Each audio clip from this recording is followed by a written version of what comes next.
Hello, dear friends from the European Forum for LGBT Christian Groups. It's a pleasure to be speaking to you, even though it's virtual, at the opening of your event.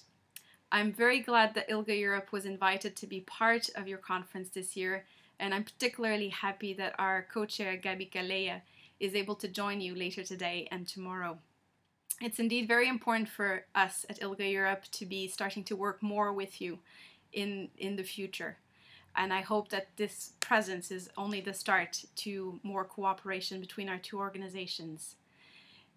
ILGA-Europe has been committed to fully embracing the whole array of human rights for a long time now. And that means for us embracing everyone's rights to be fully who they are. And that means not just looking at one's identity based on sexual orientation and gender identity, but the fullness of all of the aspects that makes one's identity, including religion and belief. And this is why it's particularly interesting and important for us to be reaching out and to join forces with organizations like yours. I don't think it's a surprise for any of you present in Tallinn today that there's a growing rise of organizations and groups that use religious rhetoric and religious arguments to counter progress on equality and the rights of several groups, including LGBTI groups and women's rights. Those groups are gaining strength, they're gaining resources and gaining influence in many parts of Europe and here in Brussels at the European level. And this trend is extremely worrying.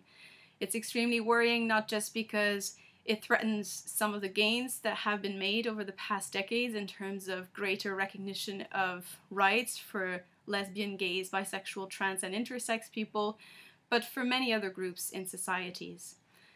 But more importantly, I think it's extremely worrying because it contributes to polarization of our societies, and it contributes to misunderstanding about what religion and faith are all about. And this is why it's important for all of us to be responding to those trends and to those groups and their influence, their growing influence in different societies.